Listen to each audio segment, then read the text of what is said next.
Welcome to episode 19 of the Matlock podcast. Tricks of the Trade, part 2. In this week's episode, matters reach a climax as Sarah makes her debut in court, Olympia follows the money all the way to the bank, and Alfie makes an independent decision that could change everything. But will Madeline and Edwin get the closure they seek? Or will this mystery keep running on to a second season? So, last night we found something really big in Rob's shame drawer. His what? You don't have a drawer for all the mortifying things you want to forget but can't bring yourself to throw away? Good evening, Ian. How are you? Not too bad, Gerry. Saw you rustling through my shame drawer earlier on. Shame drawer? I've got a shame hard drive. Well, yeah, we don't talk about that though. We never do. How are things? Not too bad. How you doing? Did you enjoy your trip? I did, down to the snooker where I should say. Met long-time friend of the show, Brian. Morton and Brian, and I met him on a couple of occasions. We had a good lengthy chat about snooker and life, football and podcasting. Mostly snooker. Good. Mostly snooker, yeah. It was good to meet up with him again. He was asking if you're going to come down at some point. I'm not. Well, you should. Okay. We've reached the finale, 6 weeks later than we thought, but we're here. Eventually, as Manuel once said. Indeed. If you want to discuss this series, any part of it, or our upcoming work, which we'll tell you more about a wee bit later on, you can get us on social media. We're at Colombo Podcast on all the major networks and on X. You can get show notes at colombopodcast.com. And if you want to hear next week's episode straight away, you can usually find it on YouTube. Not the case this week because there is no next week's episode. Done? I am.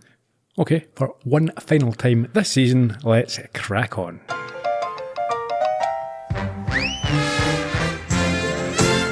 No recap, obviously, because it's just a continuation of the episode where we left off at the Kingston Mansion. Yeah, we're in the war room, and with sentiment-inducing Fleetwood Mac playing, we watch Madeline take down the photos of her from her crime board and reminisce about the good times and positive influences that she's had over Billy and then with Sarah. Yes, she then thinks about Shay, Mrs. Belvin, Julian Sr. and finally Olympia, and it's a very easy scene to note. Is it? Well, it's just music playing while she reminisces. It was quite good. It went on and on. I quite enjoyed it. Yeah, she has a quick flashback to the two men, but struggles with Olympia, who remains alone on the board, but smiles as she recalls their good times and is upset when she finally has to take her image down. She is. Through in the bedroom, Edwin asks her what she's been up to. Yeah, he is pleased to hear that she is dismantling. Yeah, she says it'd be weird to have an open house and have a crime board up in the war room. He then asks whether she now trusts Olympia again. Yeah, she doesn't commit fully, but she says something's definitely changed. Yes, she heard something in Olympia's voice, and she does believe that Olympia is on their side, even if she won't admit it. They are then interrupted by a call from a distressed Sarah, who is convinced they will lose the case and Dino will go to prison as they can't get Kevin Mikhailovich to testify. So who was he again? He was the client that left the gym. And we heard from Kelsey last week that he had suddenly departed. Yeah, so Billy explains that Kevin was a former client of Rob's who had lent him money that he pissed away, and when he confronted him, Rob threw a dumbbell at him. Yes, but Kevin also insists that Rob was a good guy and he does not want to testify against a dead man. Madeline thinks this sounds great, but Sarah is frustrated because Kevin still thinks, as you say, he was a great guy. And so she wants her to use her particular Matlock style to try and convince him. Well, she's hoping there might be a Cindy Shapiro throwing a dumbbell at your head story that she can leverage here. But Madeline has a different idea. What's that? She thinks that Kevin's given them the clue they need and that they should follow the money, which will lead to the truth. And I think, again, you see the crossover between the two paths here. Yeah, we can see, I think, that she's energised by this request, by her being needed or her advice, counsel being sought. And she tries to assure Sarah that they have it and will call her back in 5 minutes. So she goes to the study and continues the conversation and finds out that it was 100,000 that Kevin lent Rob, and it was probably to do with the supplement company that Dino had mentioned. Yeah, well, Kevin wouldn't tell them that, but they figured this is the most likely thing, and if this 100 grand was lost, it means the company was failing, and when Sarah's letter came in, Rob probably thought he was about to be exposed. Yes, I think they describe him as a ticking time bomb. Well, that's what they're trying to prove. If his finances were a house of cards, then he was probably ready to go off and start this whole thing, and then that'll help them win on self-defence. Sarah is buoyed by this information and decides to head to the gym and check out the finances, and tells Madeline that she's the best, and for Billy to go home and get some sleep. She got them into this problem, so she'll sort it. Yeah, he's to get enough sleep for both of them. Back at the mansion, Edwin walks through and suggests that she's going to be relieved to have all these late night calls ending when they wrap up the case. But the response he gets is not one that he had hoped for. I don't want to stop. What do you mean? I mean, when we move back to San Francisco, I want to keep on being a lawyer, and not in contracts either. I was good at that, but I didn't love it, Edwin. And this, it's helping people, righting wrongs, going to court. I never even considered it because of that guy, Greg, but I love it so much. Well, I can understand that, but you retired. Because Ellie died. Not because I wanted to. I went into self-preservation mode. I had to look after Alfie. Who still needs us. In different ways. He's a teenager now. His needs are more manageable. Well, he still needs somebody to make his dinners, to drive him to his activities. I don't want to do that all by myself without you. It's not how I pictured my golden years. I understand that. But they're my golden years too, Edwin. I gave up my career, and you kept on teaching. Are we still going to go back to that? Yes, because it's important. You finished your career, and now I want to finish mine. And if I say no? Are you saying no? I need this, Edwin. I cannot go back to being invisible. You aren't invisible to me.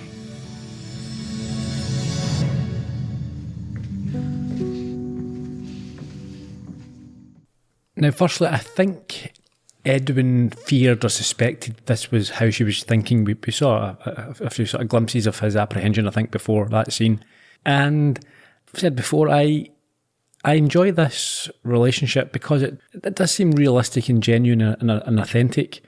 And in this situation, it's challenging. She wants something, but also it does have a major impact on his life. And you can understand as well from his point of view, I'm an old man. I know you want to do this, but I was hoping we could just take it easy and chill. And it's not what I planned or what we had planned it together. Yeah. I like the fact that he doesn't have like the perfect answer to what she's going to say.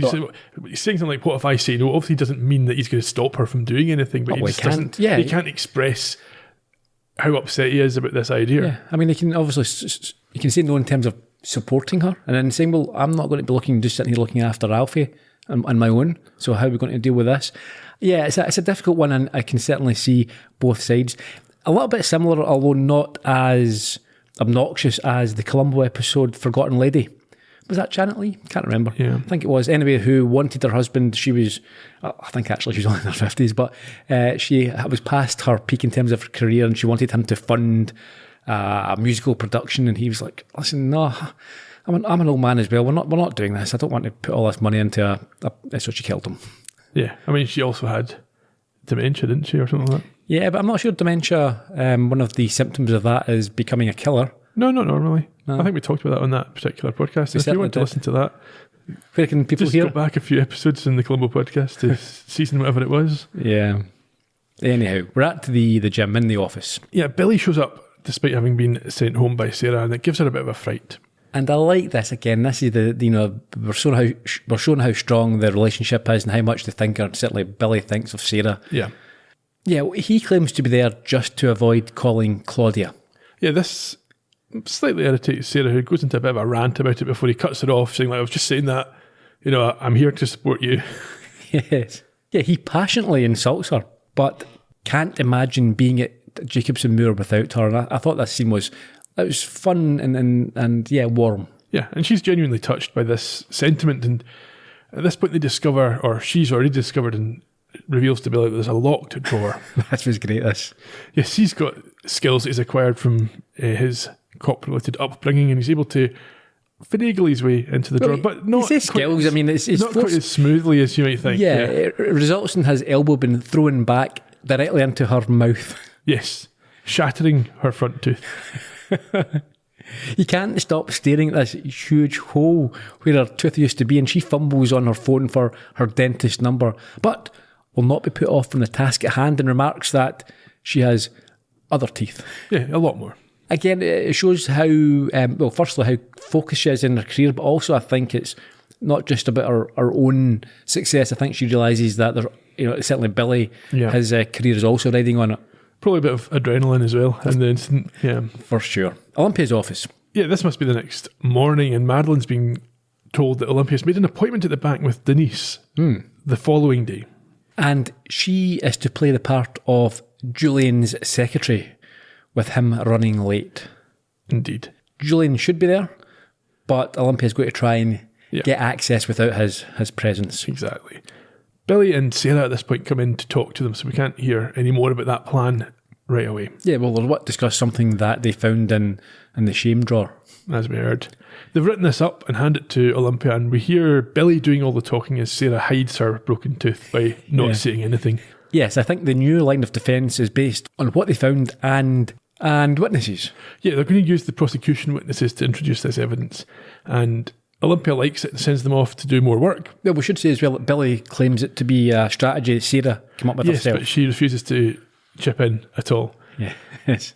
Madeline, after they leave, isn't sure why Sarah's being so quiet and kind of shares a look with her on her way out. And when Olympia tells her to also leave, she has to give one more confession. Yeah, she talks about or admits the psychological damage that she has realised she has caused Sarah when she snatched the case from her to satisfy her own ends, and insists that Olympia cannot let her go into court in this state of self-doubt. She's damaged her so I've caused this problem, you have to fix it. Olympia says nothing, but with a judgmental face, she leaves and slams the door behind her. She certainly does. In the U3 office. Sarah can't persuade her dentist's assistant to give her an appointment, and Olympia comes in and sends Billy away. She sits and warns her about what she did, but also admits that she had been overlooked and so she will not be getting fired, but reiterates that no one on her team breaks the rules. That's not what she does. In fact, did Senior not compliment her on being someone who breaks all the rules up to the limit of the law? Yes, but no one on her team breaks the rules. Right. Okay. Yeah, Sarah, in any case, she nods in agreement but says nothing, which Olympia thinks is due to nerves, and doesn't really help things by reminding her that she is representing her in court, and she has a huge ego. Yes, and therefore wouldn't allow Sarah to do that if she wasn't 100% sure that she would crush it. But what she says, she wouldn't send her in, but she's not. The judge has ordered this. Yeah, but I think, as we said last week, that there's still... Yeah. You can't force someone to have inadequate representation. Yes. She smiles and displays the missing tooth, which does not please Olympia. Distresses her greatly. Or hearing that the chances of a dental appointment with her own dentist is only 50-50. This is not the first time that Olympia's stepped in with an expensive medical plan to save the day. What was the other one? There was one with the pregnant woman Amy a couple of episodes ago. Yeah, so she tells her to get up, she's going to her dentist, but to stop smiling as she looks insane. Yes, and she does. Yeah. Back at the Kingston mansion, it's the next morning again. That was a really quick day. And Madeline sees Alfie off to school with Edwin. Yes, Alfie, wishes her good luck with the bank and going to court. She answers by acknowledging that he has a lot on his mind and suggests that the three of them talk that night as a family and that they, as a team, can get through anything. So she's understanding that they're all under, or things are fraying, they're all a bit stressed with their own concerns. She's trying to be worries. conciliatory here. In Olympia's office, we see Olympia listening to her dad's message on the laptop that Madeline's returned to her. Yes, as Julian walks in, and I think she explains she found this on the cloud. Yes, she was very pleased to find it, but he wants to know why she's listening to it, because she only plays it when she's nervous. Well, if she's only just found it, surely she might play it. Yeah, exactly. She thought she'd lost it forever. So she might be playing it every day now. But in any case, Olympia tells him it's because her mentee is going to court for the first time. It feels like her first time, but with less control. Meanwhile, in the corridor, Simone wants to know from Billy how Sarah got the case and admits that she wants her to get in trouble. Yeah. And Billy says it's not going to happen and he's off to court to support Sarah. He arrives with Madeline and Olympia to find their nervous friend pacing the court corridor, rehearsing her opening speech. But they all offer their own words of encouragement, ending with Billy advising her to show off her new tooth, and then assures her that she has this. She's been there since 6 a.m, but she says if she loses her way, she can just flip out her tooth to distract the jury, and demonstrates this, which causes everybody to squirm a little bit and tell her, do not do that. And so they follow her into the court a little later, and they look at each other a little nervously as Sarah stands for her first time in the spotlight. Yes. This next bit I thought wasn't a great idea. You didn't? No, so she starts to, or has addressed the jury, and both Olympia and Madeline offer overt advice in front of everyone. Yeah, tell her to speak up a bit. Yeah. That doesn't, wait until she's finished. By correcting her, you're Undermining her. Yeah. And she uses that as she begins her speech, argument. Address, yeah. I mean, she takes it on board, pushes her shoulders back and admits that she is nervous and it is her first time, and then delivers a statement that draws obvious parallels with Madeline and Olympia. But also, I'm nervous because the stakes here are so high. My client, Dino Colletti, is being charged with intentionally causing the death of Rob Pascalari. And I'm going to present very clear evidence that he did not do that. But first, how did we get here? Well, you're going to hear two very different answers to that question. Two very different versions of the story. But here is one fact that is undisputed. Rob and Dino used to be close. So close, they decided to work together. And they loved working together. Their partnership was great for a really long time. And then, trust was lost. And after that trust was lost, everything changed. Secrets began to build up, and everything was filtered through a new lens. A lens of suspicion and hurt and anger. Dino took the high road and sought legal counsel. Rob took the low road and physically assaulted him. The prosecution is going to tell you that my client punched Rob so hard his appendix burst. But here's the thing. Rob had one last secret that would prove to be his downfall. And it has absolutely nothing to do with Dino. I look forward to presenting our case. Thank you very much. Everyone's quite pleased with Sarah's work there. The jury nod along approvingly. I've never seen this happen before. I don't think it's a real life thing. I don't think a jury Start to applaud. and go, yeah, that's not how. There's been a few episodes where you've had sort of overt demonstrations of the jury's mood. Makes me wonder where Shay's gone. Why is she not in here helping with this? That's a good point, yeah. Working on I a don't have more the expensive case. Yeah, they don't have the budget for her. Yeah. We know that Senior's trying to. She's an allocated resource within the company. Mm-hmm. However, it looks like things aren't going as well for Olympia, as when she takes a call in the corridor, she finds that she will have to reschedule the appointment with Denise at the bank. Madeline, coming out of the courtroom, is not pleased with this suggestion. And she encourages her with a look to be a little bit more Madeline-like, I suppose, and trying to... Yes. So what happens? Olympia arranges to meet Denise immediately and then comes off the call and tells Madeline she can't come, she has to support Sarah, which leads Madeline to accuse her of staging this entire thing to get away from her. Yeah, the tables seem to have turned, as now she's suspicious of Olympia sort of acting a little bit dubiously. Olympia urges her to have a bit of trust if she was ever her friend. She doesn't understand what she's done that would cause Madeline not to trust her, possibly locking her in a room, stealing her phone, shaking her down and telling her that she's going to report her to the police. Yeah, well, I think she accuses her of seeing her through her own deceitful lens, which is accurate. I suppose if that's how you think and that's your character, you will suspect other people of acting in similar ways. And that's only reinforced for Madeline when she recognises that Olympia is using her technique here to manipulate her. Yeah, well, I think there's a tear in her eye when she parrots her by saying that two things can be true. Yes, and we see Madeline flashing back to when she told Olympia to hit them in a tender spot. And she, like I say, she realises that's what's being done to her right now. Yeah. But there's nothing she can do about it. Yeah, so effectively she's saying to her, well, that's what you said, you were my friend, so trust me on this occasion. Yeah. So Madeline tells her, whatever you find out, meet me at my house at 4 p.m. with the evidence that you've gathered. And then as Olympia goes to leave, Madeline calls her back, but we don't see what she has to say because we immediately jump to the bank. Yeah, okay, so before we do, it's worth mentioning again, when we have before, Olympia now seems to have fully bought into this myth that Madeline, or this theory that she's created, because she says that she needs to find out the truth for her. This is how she's getting her to trust her. She says, look, I want to know myself what the truth is. I can't have my kids. I can't cover for a man who cost lives, including Ellie's, by stealing this study. Olympia should, I've said it before. If she genuinely believes this, it's a nonsense. Yeah. Anyway, like I say, at the bank, we see Olympia arriving, a wee bit nervous, and then psychs herself up for the role she's about to play in the elevator. Yeah, she puts on a bit of an act about how she found out that day via Instagram that Julian has moved on. So she's talking to Denise here. Denise, who I thought was a wonderful actor.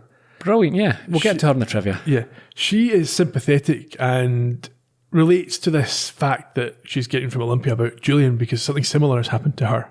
Yeah, I think we get a flashback to what Madeline wanted to tell. Just moments earlier, yes. She said, don't just look up Denise, look up everyone around her. It gives you 5 times the info. She's not had a lot of time to do that. No, she hasn't. But yeah, we find out that she was in a similar situation and can obviously empathise with how men are such rats.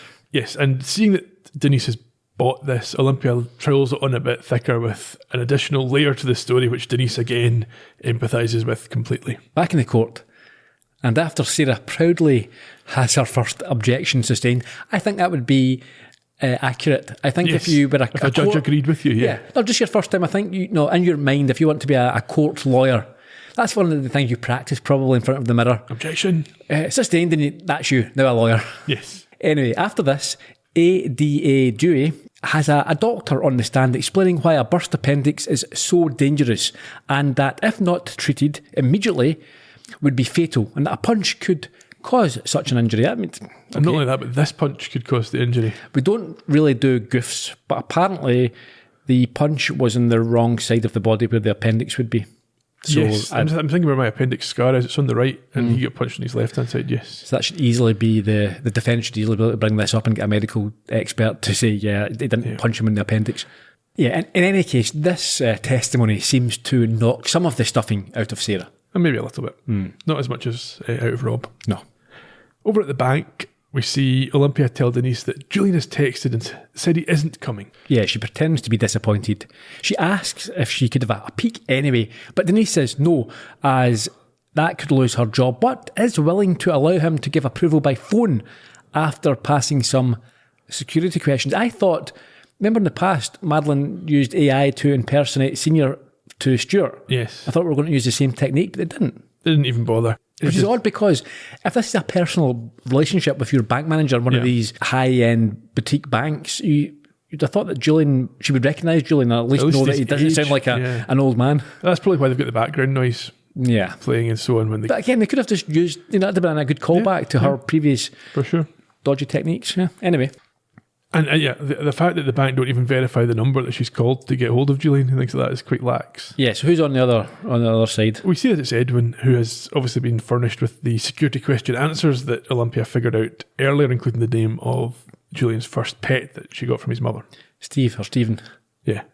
This satisfies Denise, and she leaves Olympia with the financials, and she takes a breath before opening them up.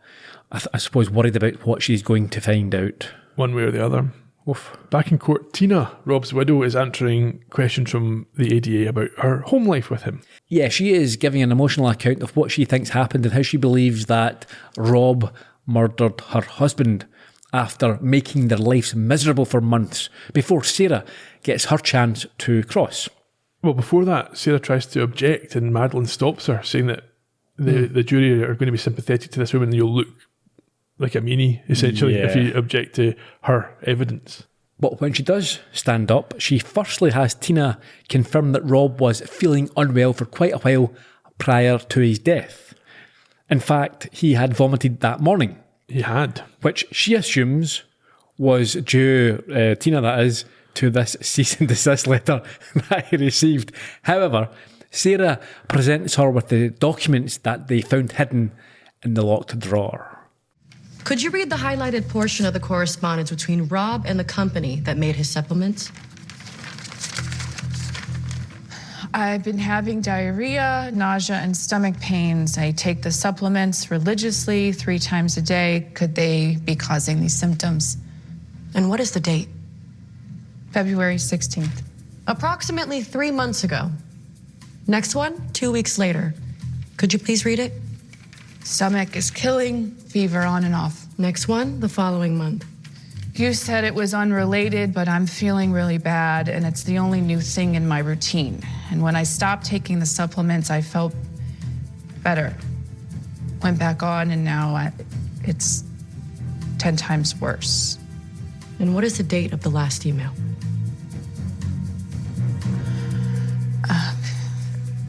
The day before he died. Did you know there are 2 types of appendicitis that can be fatal if left untreated? No, I didn't. Acute happens suddenly. The appendix just ruptures. But chronic appendicitis starts slowly. It includes every symptom Rob was having, and then the appendix ruptures. The telltale sign? You vomit. Which happened to Rob hours before his fight with Dino. I thought it was stress. He was definitely stressed because the supplement business was sinking and he was drowning financially. And the supplements were probably poisoning his appendix too. Slowly, methodically, every day. So if I took him to the doctor? You couldn't have known. Rob was hiding it from everyone. No further questions. Thank you. You would think she would get a medical expert to lead this evidence rather than just have Sarah announce it to the court as fact. Yeah. I'm not sure that's legally legitimate. No. I suppose it's a dramatisation. Yeah. Also, the fact you wouldn't have a trial for murder the day after you were arrested. At the same time, we see Olympia close the accounts with her breath and immediately pick up her phone. Back at the courtroom, outside the actual court in the corridor, Madeline tells Dino that the ADA wanting to talk to Sarah is a great sign. So I assume that's why Sarah's still in the court. Dino's also a pretty cool guy considering. Well, he just feels bad for Tina because she's lost her husband.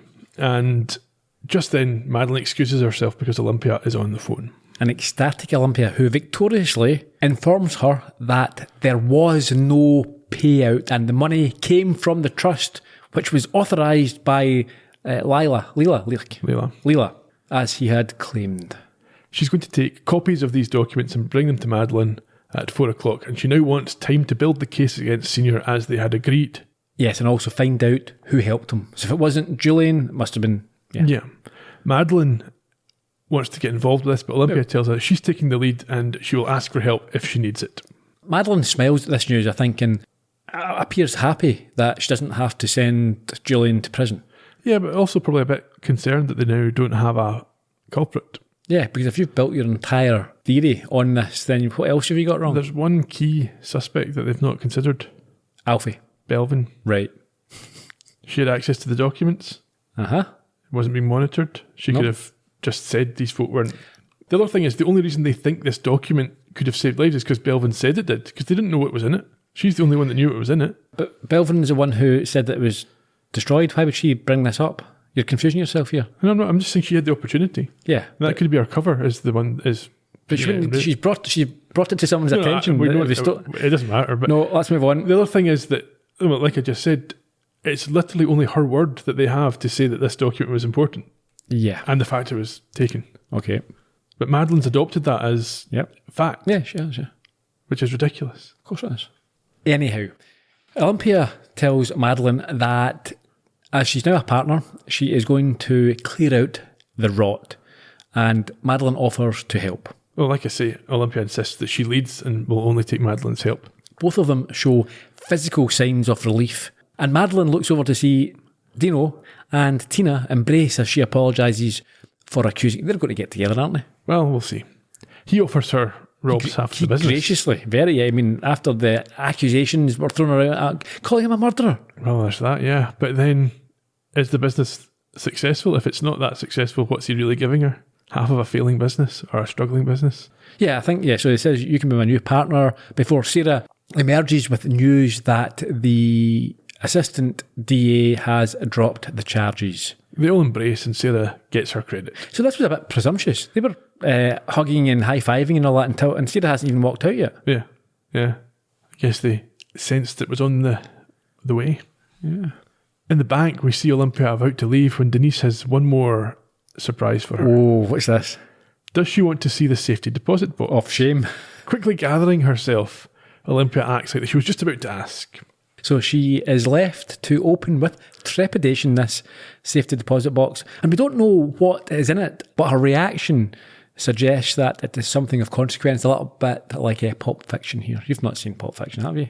I keep meaning to watch it. Keep meaning to watch it, yeah. Okay. Back at the Jacobson Moor. Sarah gets a hero's welcome like Billy did after his first case. Well, he leads the chants of Sarah's name as the rest of the office celebrate her maiden victory. But as drinks are passed around, we see Sneaky Simone slide up to Dino to ask about how he got in touch or how he was introduced to Sarah. She's obviously still convinced that there's some sort of trouble she can get Sarah into, not maybe realising that Olympia knows the whole story already. Sarah and Billy are clinking glasses, but he then chokes on his champagne as he sees someone has turned up. It's Claudia, how did she get in? Yeah.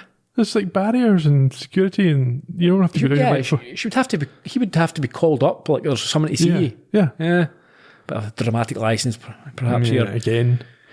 In a room, Billy is not particularly sympathetic to Claudia. He wants to draw a line under their relationship. She, for some reason, started to get a bit needy, a bit clingy. Especially seeing as she's the one that broke up with him. Yes, and he seems to have learnt his lesson. He says, nope, there was a reason we broke up and it's over. That's it. Yep, and she's happy to accept this. Well, not quite. No sooner has he said this than she delivers some news. Yeah, she's pregnant. Yeah, leaving him speechless. Indeed, they'll have to figure out what they're going to do. Back at the bank.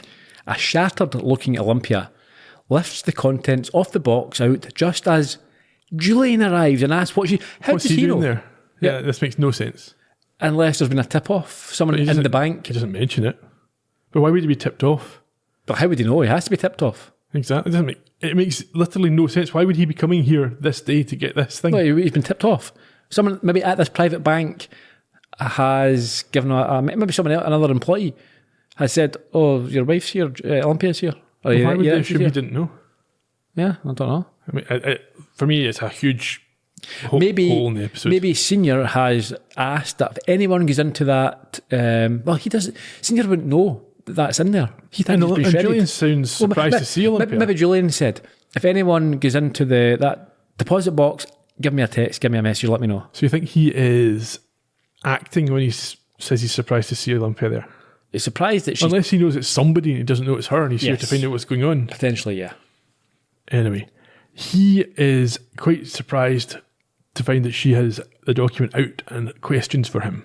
She wants to know why he is hiding a Brexit study about opioids in his safety deposit box. He does look quite sheepish at this point. But we cut to the Kingston mansion. It's 4:10 and Madeline and Edwin are clearly concerned that they have not yet heard from Olympia. And Edwin, who 3 or 4 episodes ago was like, maybe we should just leave all this, is now furious at her for not going to the bank. Yeah. Back at the bank, Olympia warns Julian not to speak unless whatever he says next is the absolute truth. I was 26 years old. You know who my dad is? You know what he was to me back then? I felt invisible and disposable, and I just wanted him to value me. And he would have if you just kept your head down and worked hard. No, that is not true. That's everybody else, but that's not me.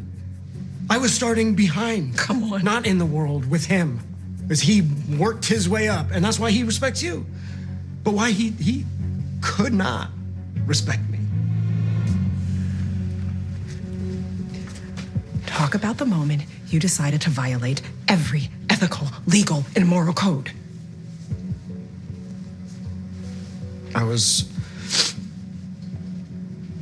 We were working late one night, and Shay's phone started blowing up. She let it slip that Don and some of his cronies at Brexit were pissed because of something in Discovery. Did Shay know what it was? No, but they were coming down hard on her, so I mentioned it to my dad. Next thing I know, he's on a plane to Australia to take an emergency in-person meeting with the head honchos. And then he called from Sydney and told me to go through Discovery and get rid of the study before anyone saw it.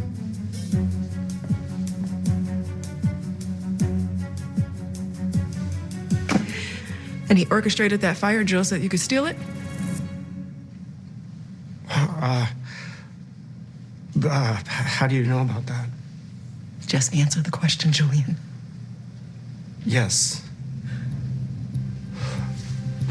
Who else knows about this? Okay. Any revelations there, do you think? Anything that we weren't clear about we kind of get a before? bit of timeline, don't we? So it's Shay, who is working for McKinney at that time and is connected with Wilbrex, as the one who finds out that Wilbrex are annoyed that this document's been contained in the Discovery. And Julian hears that from Shay and takes it to Senior, who instructs him to deal with it while he flies to Australia for a high-level meeting and an alibi. Yes. We cut sharply back to the mansion where Edwin warns Madeline that they have to stop. But she insists that they've got to keep going if things are not what they thought. So Edwin's saying that this is not, everything's getting out of control here. Yeah, but Our theory was wrong. yeah, let's just stop it. Walk away. She says that she trusts Olympia with telling the truth about this, but Edwin doesn't trust Olympia at all. No, he thinks that she might just be saying this as she's not, in fact, on their side. Yeah. But yeah, Madeline is adamant.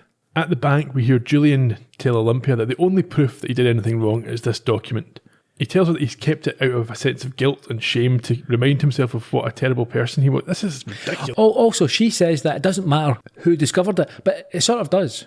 Because if you were looking to silence someone, either maybe financially pay them off or something more sinister, then it does matter who knows. If it was the police, there's something else again. Yeah, and as you say, for some reason, he thinks that he may have kept this document to punish himself. He says it's the only proof that exists of the theft of it, and it would be protecting the twins. So again, there's this emotional tug at her. That's not actually the only proof, is it? Because we've got an empty space in the document store that wasn't dealt with.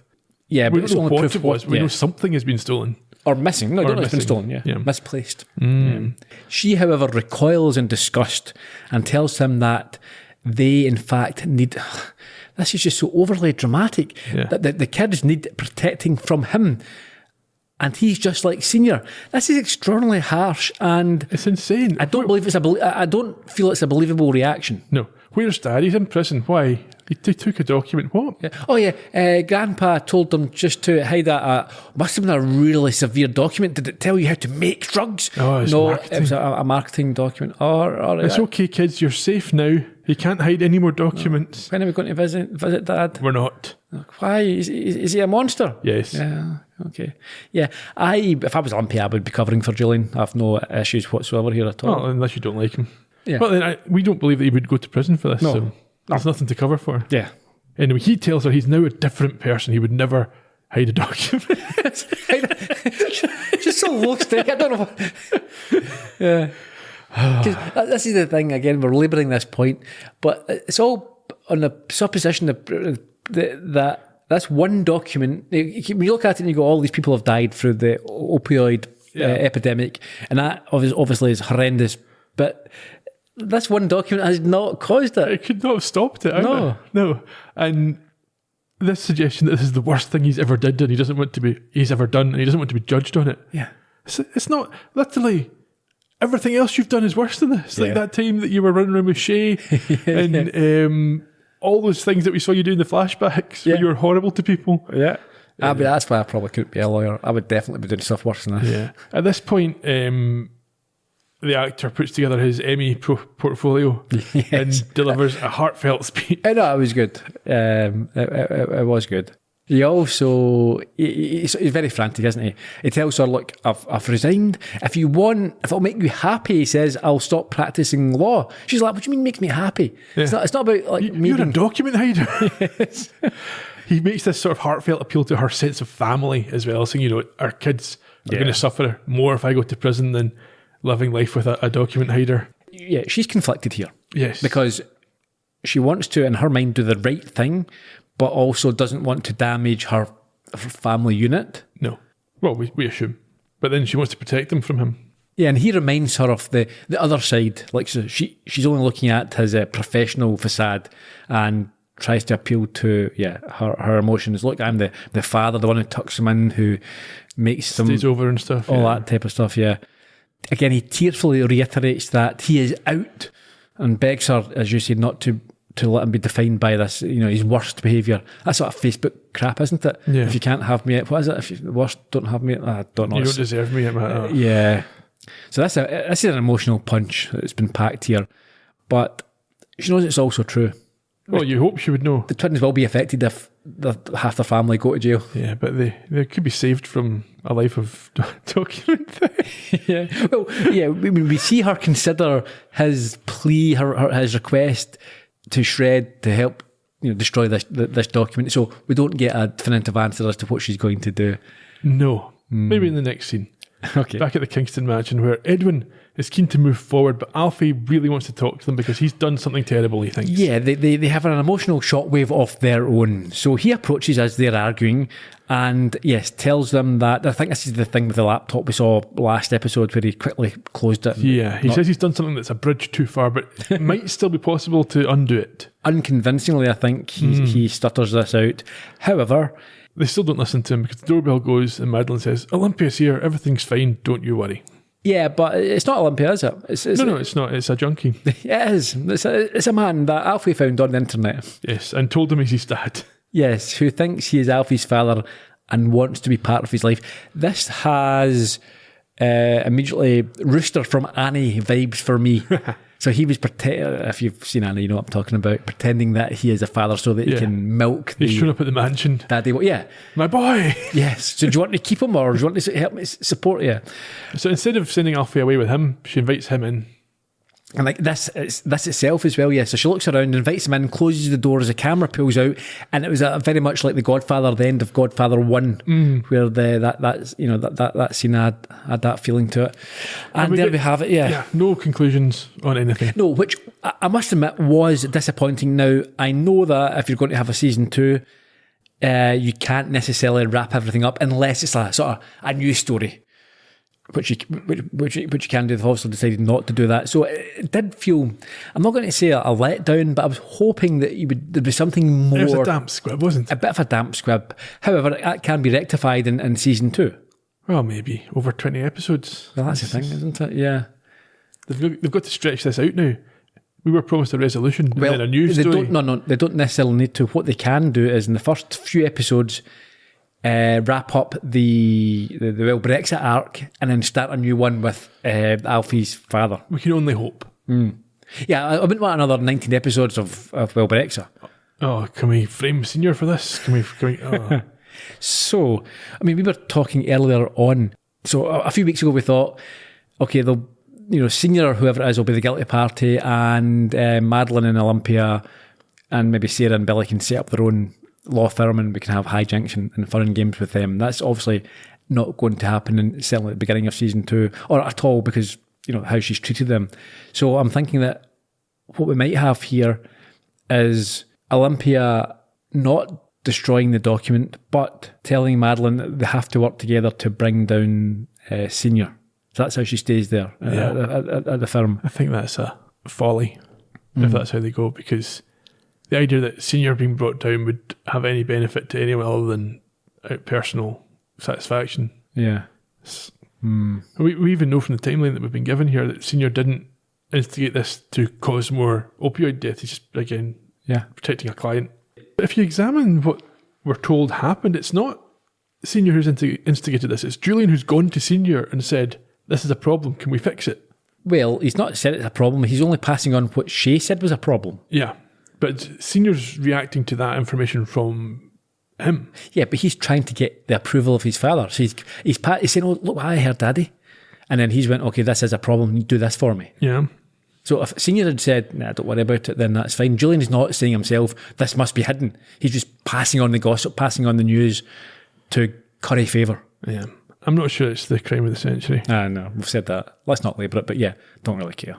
Like stealing that document. I was so disappointed that they didn't find a better way of ending this, and that they've gone with the Madeline was right. Well, not only but Madeline was right, Belvin was right. But they've not ended it. That's the point. They haven't ended it. And season 2, who knows? I mean, the writing has been strong and throughout. So I think this is just a lull before season 2. Hopefully, it picks it back up and we do get a more substantial resolution. Yeah, and I think borrowing or following up on what you were saying there, and you mentioned this to me before we started, we were given a kind of a hint in the Slammed case that going after the real culprits is the approach. Well, that we think is beneficial. So is it Brexa? Are they the ones that we need to be targeting ultimately? I completely agree. I think what Olympia is going to say is, okay, I've got this document. However, I can destroy it. What you're going to do is, we'll work as a team, and we will go after the head of the snake, whether that be Senior or Brexa. Dawn. Yeah. These are the real people. And yet, as you say, look at what you said to the mother in the Slam case. Lydia Reed. Yeah, her. I mean, that's the thing. If Julian ends up as a sort of patsy, none of their behaviours will change. No, of course not. If they want to still hide documents, they will. You have to expose the companies behind it's really only their incompetence that's led to the situation. If they'd dealt with it before it was put into discovery, then there wouldn't have been an issue. Indeed. Okay. Now, I think obviously we've got this arc hasn't ended, so this is, while it's the last episode of season 1 in our run, I don't think we have to treat it like the sort of the final episode. So I don't know about you, but I've not got much in the way of wrap up. Not really. Just I had a wee note to talk about the pacing very briefly, because I thought we talked about this earlier in the season, how it went from each episode a week, and then it went to months between episodes, and then these last few episodes have just been run on and on and on, like. Yeah. Day to day. Do you think that in real life that could reflect the tempo of a trial? So sometimes nothing happens for months, then all of a sudden you get a lot of activity, a flurry of activity. Also it represented the Madeline's relationship with the firm. So she's starting off, every week she has to ingratiate herself, she has to build these relationships, and then you go through this period where you're just maintaining, and then as the evidence is coming in, you're accelerating to what you assume is going to be conclusion. Yeah. Do you want to sum up before we move on? Sum up this week's episode? Well, this week's case, main case, same as last week, was the trial of Sarah's client Dino, who was exonerated after evidence of a chronic condition caused by supplements was introduced, and he was forgiven by Rob's widow Tina and entered into partnership with her, gifting her Rob's share of the gym. Okay. So just to confirm, we will be back for season 2 whenever that drops. Probably about a year's time, I'd imagine. Whenever they're back, we're back. That's it. And talking of being back, we'll be here in July. Yeah, start of July, I think. What we're doing then? Season 2 of Poker Face, which starts to air on the 8th of May this week as we record this already by the time it's released. Okay. But we will start podcasting 1 week per episode from the start of July. Yeah, as always, we need to get a 3 or 4 in the bank to account, because it is coming up to the holiday season. We'll be taking time off for different things. So yeah, we'll get 3 or 4 in the bank, and by that point we will be able to start releasing in early July. So yeah, that's what we're doing. Okay. We don't have a week off. It sounds like we're taking a long time. About 1 week, that's all we've got off. That's it. For us, for everybody else, a couple. Have we missed out any of the actors this season? None of the main cast. I can get through a couple of people from this week if you want. Yeah, let's go. So Tina was played by Felicia Terrell, born on the 16th of March 1979 in Illinois. She has appeared in Teen Wolf, Shooter, The Social Network, The Company You Keep, BMF, Tell Me a Story, Dynasty, Just Add Magic, and Days of Our Lives, amongst others. She is now you might know who this person is, the ex-fiancé of Terrell Owens. I think he's an NFL... Terrell Owens, he was an NFL player, yeah, famously played in the Super Bowl 6 weeks after breaking his leg. Okay. So her name is Terrell, and his first name, it wouldn't change then, but it's a bit odd. Yeah.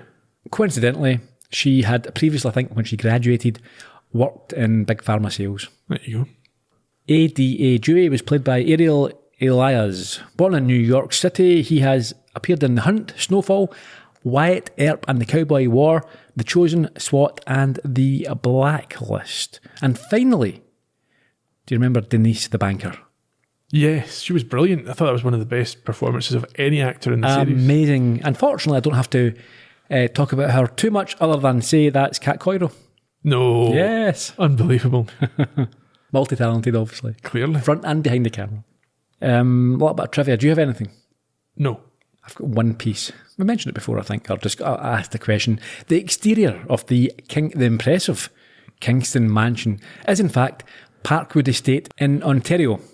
It's a former home of Robert Samuel McLaughlin, who started the McLaughlin Motor Company, which then became General Motors of Canada. So I think in Canada that's a big deal, the McLaughlin Motor Company. His older brother, John, founded Canada Dry. You know, the ginger ale? Yes, yeah. Very popular still. Yep. And many movies and TV shows have been filmed there, as you'd imagine. Of course. That was good. Before we go, do you want any favourite episodes? I can rhyme off a couple if you want. A few. Give me yours. The pilot I thought was good to establish the characters, and it was very... The Rabbit and the Hawk, mainly because I remember your ridiculous theory that that woman every year waited to watch the rabbits being attacked by the hawks. It's like a gang, and it happened annually. I think we've had feedback from people saying that's definitely what happened. Okay, I'll be interested to read that when you pass it on. Also, Crash Helmet's on, and A Traitor in Thine Own House. The thing is, because it's ARC, I must admit that they all sort of blend in a good way. Yeah, I think A Traitor in Thine Own House was good because that was the one where Shay and Sarah turned on Madeline, and I thought that was an interesting new dynamic, and that really invigorated the series quite a bit. Yeah. Anything you want to add? No. And one more episode, Johnson case. So Olympia turning on Madeline or finding out about Madeline was a good case. For sure. Okay. So like we say, we'll be back in July with season 2 of Poker Face, and our other project will be later this year. Okay, well, until then. Cheerio. Au revoir.